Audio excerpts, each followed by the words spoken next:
Okay, thank you for your kind remarks. Good morning. Honorable Dr. Hyun-Jin Moon and Honorable Nicolas Adito Paleta, former President of Panama. Ladies and gentlemen, first of all, I would like to thank you all for allowing me to participate as a speaker during this great occasion.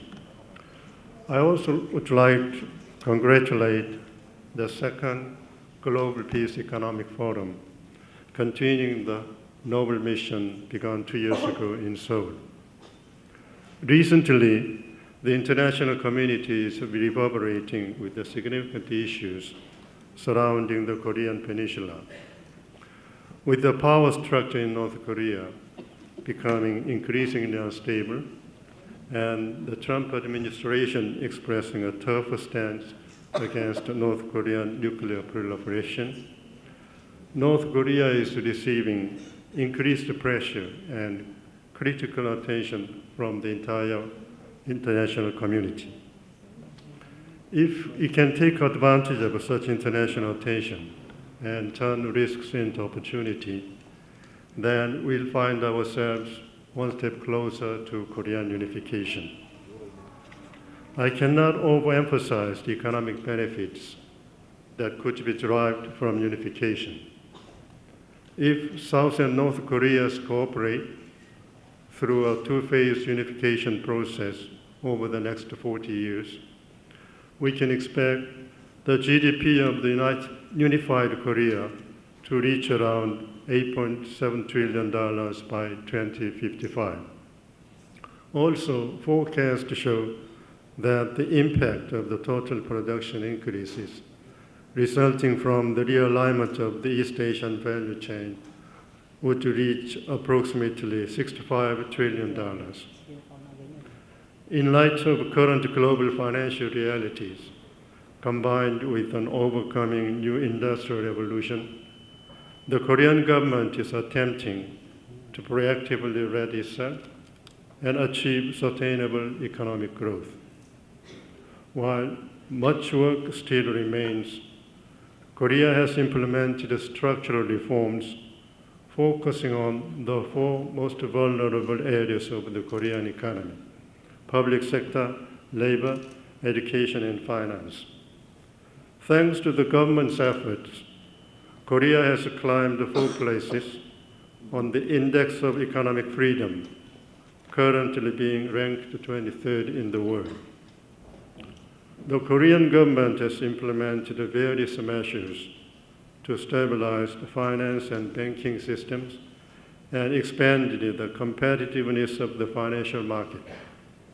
Also, in response to the age of the financial technology, the Korean government has been gradually implementing deregulation to remove impediments to free market reforms and corporate competitiveness. Edward Prescott, the winner of the 2004 Nobel Prize for Economics, famously correlated government deregulation to growth. Accordingly, the Korean government's efforts towards deregulation should accelerate free market competition, result in more open market system, and increase productivity. The Korean economy is currently experiencing a decrease in domestic demand, low productivity in the service sector, and the stagnation of small and medium businesses. These vectors are prohibiting Korea from tapping into its true potential for driving future economic growth. The IMF, in its review of the Korean economy last year, issued an opinion that the Korean government should first concentrate on solving chronic structural problems by jump-starting the private sector economy. The IMF further suggested that unlike the quantitative growth needs of the past, Korean economy should now look to fundamental reforms to address root problems and renovate its economic structure with the goal of achieving enhanced competitiveness. Korea's economic problem can be summarized by two concepts: low growth and polarization. This is what threatens the Korean economy today. As the fourth industrial revolution advances, unemployment and economic inequality are expected to accelerate even faster. The distribution of wealth in Korea has had top 10% share, increasing from 23% in 1990 to 26% in 2015. This is higher than the OECD average. This concentration of wealth by a few is creating an unbalanced society and a resulting consent by the people, while leading to falling consumption, productivity, and employment.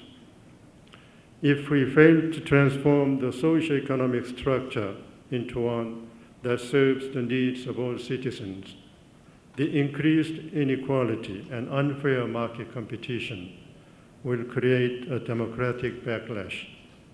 People will turn a deaf ear to the government's calls for economic reforms that focuses only on the growth rate while ignoring the actual economic prosperity of individual citizens.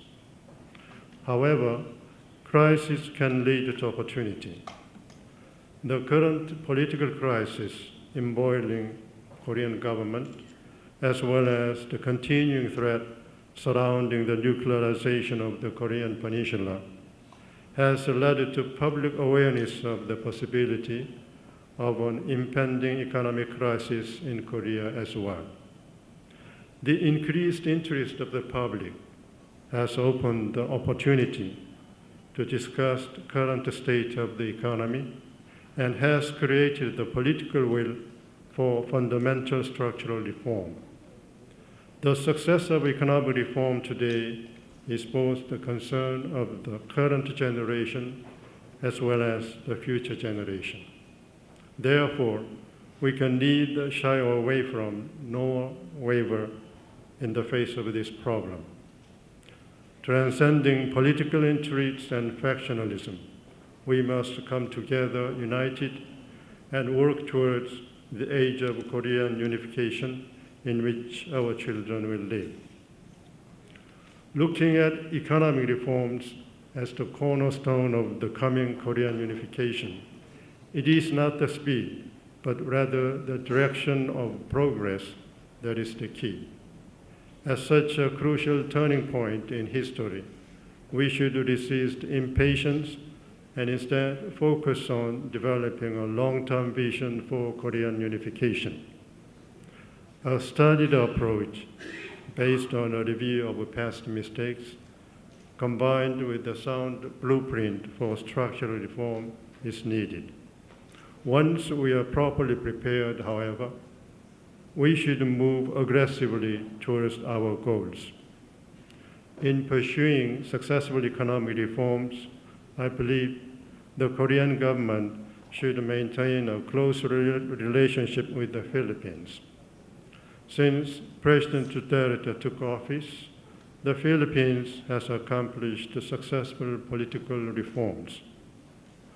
According to many economic research institutes, it is expected to maintain 7% growth rate and eventually grow to become the 14th largest economy by 2050 as the government moves on to economic reforms. As a result of the political and economic reforms and the aggressive courting of foreign investment for the expansion of its infrastructure, the Philippines is now entering a period of economic revival. We are witnesses to the example made by the Philippines' continuous economic reforms that are building the foundations of even greater economic prosperity in the future. When we look at a future unified Korea, we can see that the Korean economy will undoubtedly become a major axis of the ASEAN economy. Korea should take a step back from its past era of explosive economic growth and instead prepare for a more measured and sensible approach to development for the future. If the Philippines and Korea can develop a successful economic partnership, I'm confident that both nations will be able to establish themselves at the center of a newly prosperous Korea-ASEAN-based economy. Finally, I ask everyone gathered here to wholeheartedly support us until the day when the reunified Korea will be able to contribute to the success of the global economy. Thank you very much.